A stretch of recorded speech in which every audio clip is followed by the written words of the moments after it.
이 시간 하나님께서 우리에게 주시는 말씀은 창세기 24장 10절부터 27절입니다.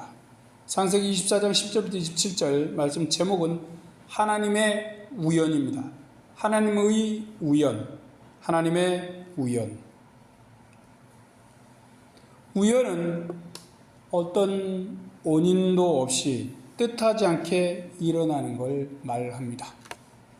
또 소위 좋은 우연을 사람들은 행운이라 합니다. 나 운수 대통했어 라고 좋아하죠. 이렇게 행운은 우연히 생긴 좋은 일이라는 의미입니다. 그럼 이 우연이라는 게 정말로 있을까요?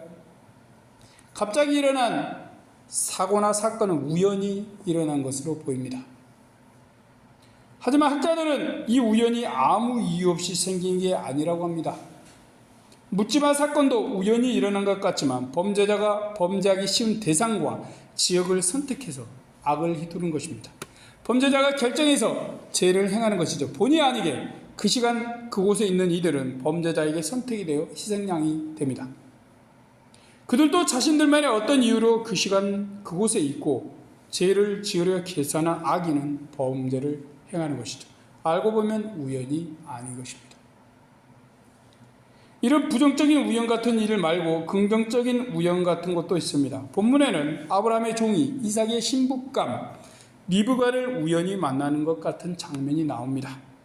하나님께 기도하는 중에 갑자기 아름다운 여성이 나타나 자신에게 물을 주고 약대, 낙타들에게도 물을 먹입니다. 참으로 우연히 그런 것 같죠.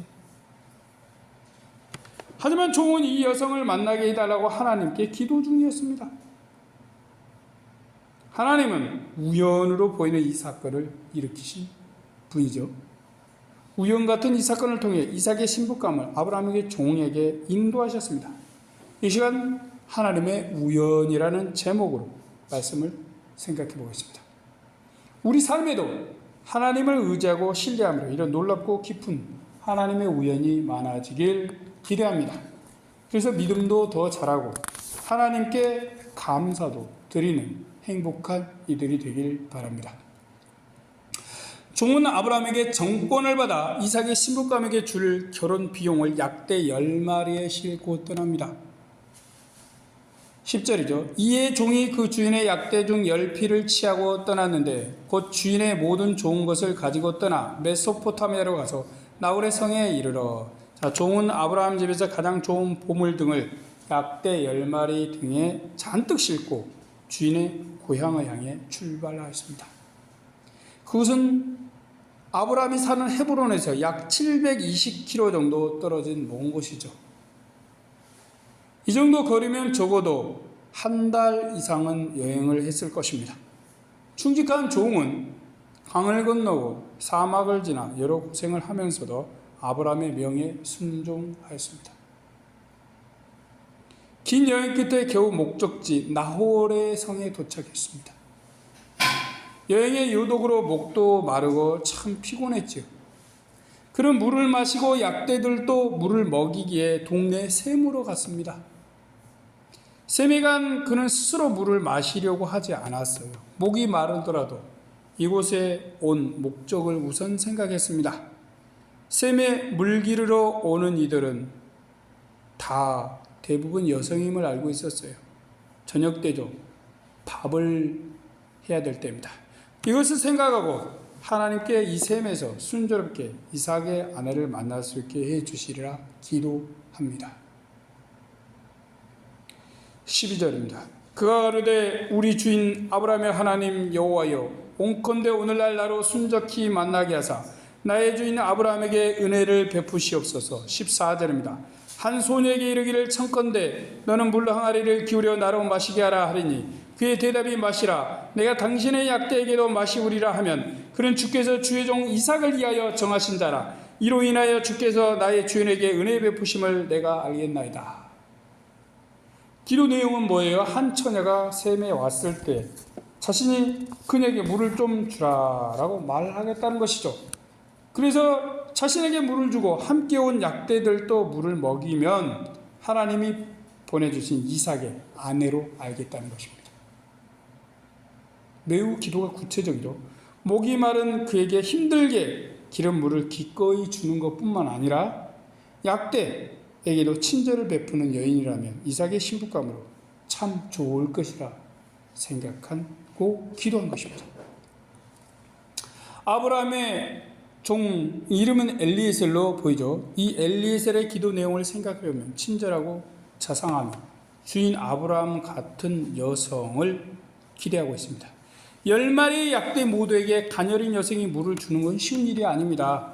샘에서 물을 힘들게 길어 항아리에 가득 채운 후에 모든 약대가 충분히 물을 마시도록 구유에 부어주어야 합니다. 이런 친절을 사람과 동물까지 베푸는 여성이라면 아브라함의 아들 이삭에게 좋은 아내요, 아브라함의 며느리로 아주 좋겠다는 생각을 한 것입니다. 그는 그런 마음으로 기도하였습니다. 기도는 이렇게 해야겠죠. 구체적으로 배워. 자, 기도를 하는데 한 여성이 샘에 왔습니다. 15절 16절입니다. 말을 마치지 못하여서 리브가가 물 항아리를 어깨에 메고 나오니 그는 아브라함의 동생 나홀의 아내 밀가의 아들 부델의 소생이라. 그 소녀는 보기에 심히 아름답고 지금까지 남자가 가까이 하지 아니한 처녀더라. 그가 우물에 내려가서 물을 그 물 항아리에 채워가지고 올라오는지라. 자, 종이 기도하고 있는데 다 기도가 끝나지도 않았어요. 갑자기 한 젊은 여성이 어깨에 물동이를 메고 등장했습니다. 딱 한 명만 등장했어요. 종은 이 여자가 누군지 몰라요. 누군지 모릅니다. 성경은 매우 반가움을 표하면서 자기들이 조상이라서 더 표현 것 같아요. 그녀가 아브라함의 동생 나홀의 손녀딸임을 밝힙니다. 아브라함이 원하는 여성이 등장한 것이죠. 그녀의 이름은 리브가입니다. 성경 말씀을 보는 이들은 아브라함의 종 엘리에셀이 기도한 것처럼 그녀가 우연히 종이 기도한 것을 할까 기대하겠지요. 그녀는 종이 말을 붙이면 어떻게 행동할까요? 그는 그 여성의 모습을 보고 처녀임을 직감했습니다. 아마도 처녀는 결혼한 여성과 달리 외모가 좀 남달랐던 것 같아요. 그래서 비교가 딱 보이죠, 눈에. 그녀가 아름다운 여성인 것도 마음에 들었을 것입니다. 물론 외모에 대해서는 하나님께 기도하지 않았습니다. 그렇지만 아름다운 여성이 우연히 기도의 현장 샘 곁에 나타났어요. 종은 이 여성을 하나님이 보내주신 것인지 시험을 해보기로 했습니다. 17절입니다. 종이 마주 달려가서 가로되 청컨대 내 물 항아리 물을 내게 조금 마시우라. 그는 목마른 김에 일단 물을 좀 달라고 했습니다. 그러면서 하나님의 응답인지 확인코자 합니다. 리브가는 종이 하나님께 구한 대로 행동합니다. 18절부터 20절입니다. 그가 가로되 주여 마시소서 하며 급히 그 물 항아리를 손에 내려 마시게 하고 마시우기를 다하고 가로되 당신의 약대도 이하여 물을 길어 그것들로 배불리 마시게 하리이다 하고 급히 물 항아리에 물을 구유에 붓고 다시 기르려고 우물로 달려가서 모든 약대를 위하여 깃는지라. 자, 그녀는 이것을 우연히 행하고 있습니다. 어쩌면 습관적으로 사람이나 동물들에게 선을 행하는 여성이었을 수 있겠지요. 그렇게 아브라함의 종뿐만 아니라 약대들도 물을 주려 합니다. 약대는 무려 10마리죠. 이것들에게 물을 먹이려면 최대 1000리터의 물이 필요합니다.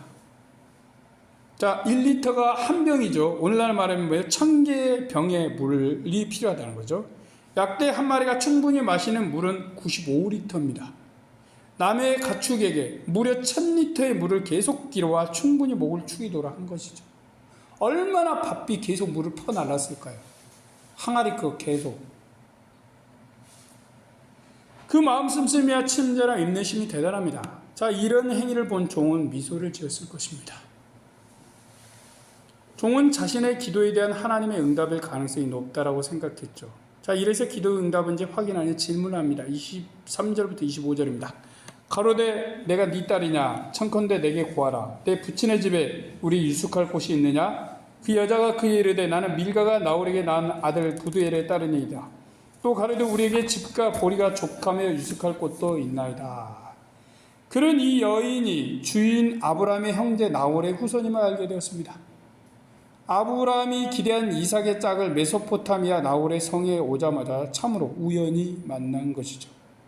물론 종은 하나님이 주신 기도의 응답이라 확신하였습니다. 그녀의 혈통도 마음에 들고 사람을 잘 섬기고 환대하고 동물들에게도 자비를 베푸는 성격도 좋았습니다. 그녀는 종이 묵을 곳도 약대가 먹을 것도 있다고 하면서 자신의 집으로 초대하였습니다. 이 모든 건 참으로 우연히 일어난 일 같습니다. 그렇지만 하나님께서 일으킨 우연이지요. 종은 하나님의 은혜에 참으로 놀라고 감사했습니다. 26절 27절입니다. 이에 그 사람이 머리를 숙여 여호와께 경배하고 가로되 나의 주인 아브라함의 하나님 여호와를 찬송하나이다. 나의 주인에게 주의 인자와 성신을 끊이지 아니하셨사오며 여호와께서 길에서 나를 인도하사 내 주인의 동생 집에 이르게 하셨나이다 하니라. 네, 그는 아브라함이 하나님을 믿으며 체험하는 걸 보면서 자신도 하나님을 믿었습니다. 그는 주인의 아들의 아내감을 찾으러 먼 땅에 와 하나님의 도우심을 구했습니다. 그리고 참으로 우연같이 보이는 놀라운 일을 경험합니다. 그가 기도한 내용대로 우연히 움직이는 리브가를 보고 하나님이 일으키신 우연임을 알게 됩니다. 하나님께서 자신의 길을 정확히 인도하셨음을 알고 그분께 경배하고 찬양했습니다. 우연의 우연으로 응답하신 하나님께 감사한 마음을 드린 것이죠. 우리가 사는 세상에는 정말 우연히 일어나는 일이 많습니다. 길을 가는데 갑자기 아파트 옥상에서 돌이 떨어집니다. 돼지꿈을 한번 꾸고 생각 없이 복권을 샀는데 우연히 1등에 당첨되죠. 심심해서 글을 쓰고 또 큰 의미를 두지 않고 공모에 자신의 글을 보냈는데 우연히 우승해서 작가가 되었습니다. 살아있는 큰 조개 한 마리를 샀는데 열어보니 영롱한 자연산 진주가 인사합니다. 그런데 우연들만을 보다가 성경을 보면 이런 우연이 이루어진 게 아니라 말씀합니다. 성경은 제1학 창세기 1장에서 이 모든 시작의 제1원인이 하나님이라 말씀합니다. 우리가 사는 세상을 만드신 분이 이미 계시다고 놀라운 이야기를 하고 있는 것이죠. 우연히 된 건 없다는 것입니다. 우리 눈에 보이는 어쩌다 돋아난 것 같은 작은 풀 한 포기도 어떠한 원인에 의해 지금 저 자리에 저런 모양으로 살고 있습니다. 그리고 그 식물의 조상을 만드신 분은 하나님이십니다. 앞에서 우리가 이야기했지만 세상은 많은 걸 우연에 돌립니다. 남편과 아내의 만남도 뜻하지 않은 것입니다. 많은 부부의 러브스토리를 들으면 대부분 의도치 않게 만나 사랑하여 부부가 되었습니다. 말 그대로 완전한 우연이죠. 누군가의 아들, 딸로 태어나 사는 것도 저절로입니다. 태어나 보니 이분이 나의 부모고 나는 그분의 자녀예요. 자연도 그렇습니다. 우연히 물줄기가 시작되어 작은 개천을 만들고 또 우연히 개천들이 모여 큰 강을 이룹니다. 그러다 강들이 모여 참으로 우연히 바다를 이루죠. 동물들도 식물들도 모두 까닭없이 태어나고 싹이 터 자라고 있습니다. 모든 건 우연입니다. 이런 우연을 이야기하다 보니 무언가 허망한 생각이 듭니다. 우연이면 우리도 우연히 갑자기 존재하는 것이죠. 우리가 사는 것도 우연히 된 것이냐? 아무런 의미가 없습니다. 우리가 노래 가는 것도 모두 우연에 의해서 이루어집니다. 그럼 노래가 할 필요가 있을까요? 모든 게 우연인데 과연 그럴까요? 사람들은 인생사 다 우연이어서 운이 좋거나 재수가 없다라고 말합니다. 우리는 아무런 노력도 할 필요가 없겠죠. 우리 인생과 삶도 의미가 없습니다. 모든 건 이유 없이 되어졌기 때문이죠. 그렇기에 이런 허무함과 말도 안 되는 우연을 거부하십시오. 하나님의 말씀으로 돌아갑시다. 모든 일은 우연이 없음을 성경은 이야기합니다. 우리도 모든 일의 원인이신 하나님이 계심을 아십시오. 우리가 그 인과 관계를 알 수는 없습니다. 하지만 어떤 것이든 원인이 반드시 있습니다. 사람은 밥을 먹으면 배부르고 졸리면 잠을 잡니다. 그렇듯이 모든 건 크든 작든 원인이 있습니다. 그 원인의 모든 끝을 쫓아가면 이 세상의 제1원인 되시는 하나님을 만납니다. 하나님은 우상을 섬기면서 살고 있던 갈대아 우르의 아브라함을 만나셨습니다.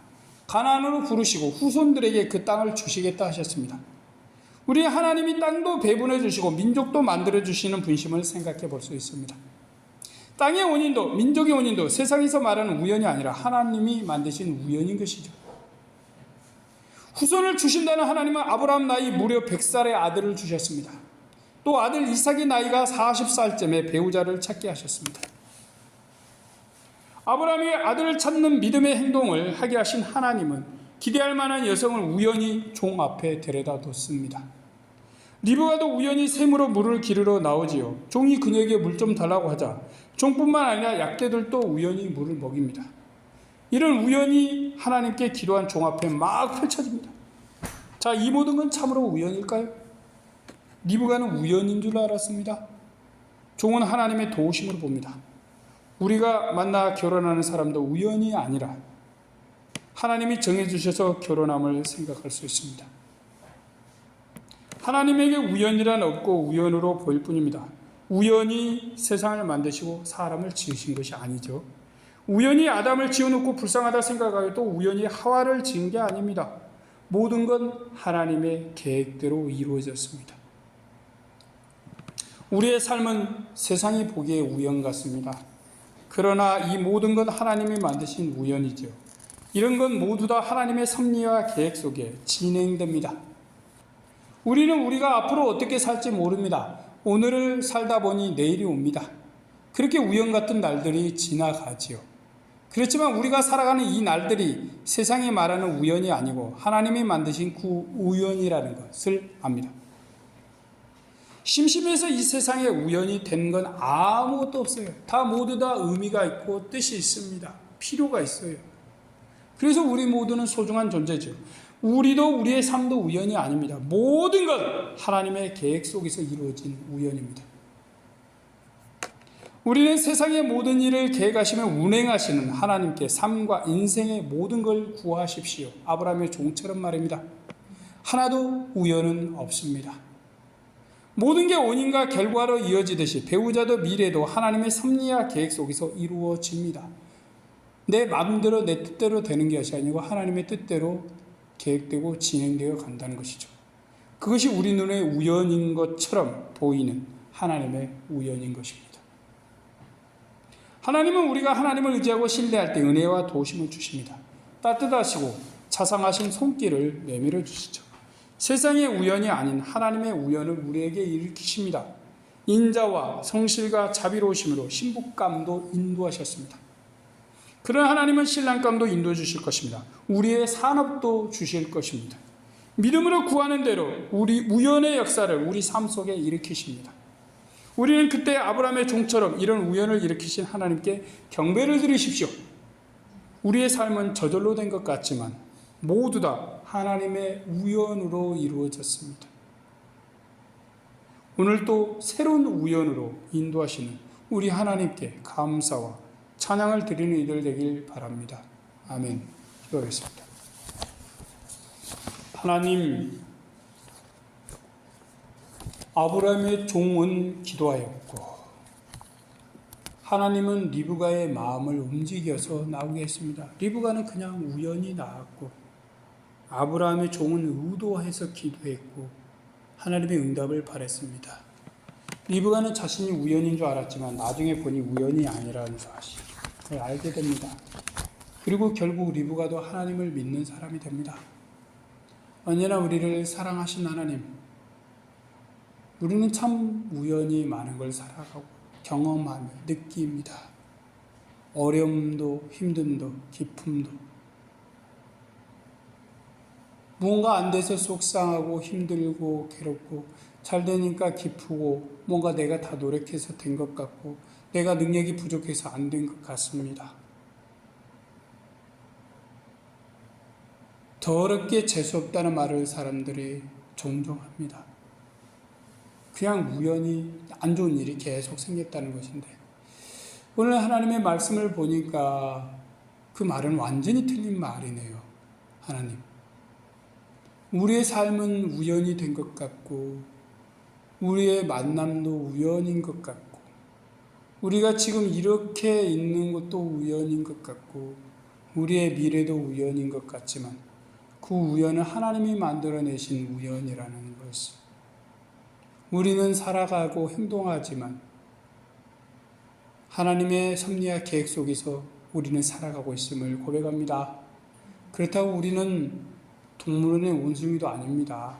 정말 우리의 자유대로 살아가지만 놀랍게도 그 자유 안에서 우리는 하나님의 섭리와 계획 속에서 살아간다는 사실.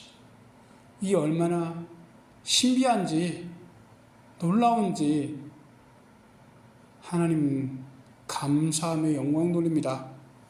주님, 하나님의 우연, 좋은 우연들을 기대합니다. 하나님, 우리가 함께하여 주시옵소서. 우리 구주 예수님의 이름으로 기도드립니다. 아멘.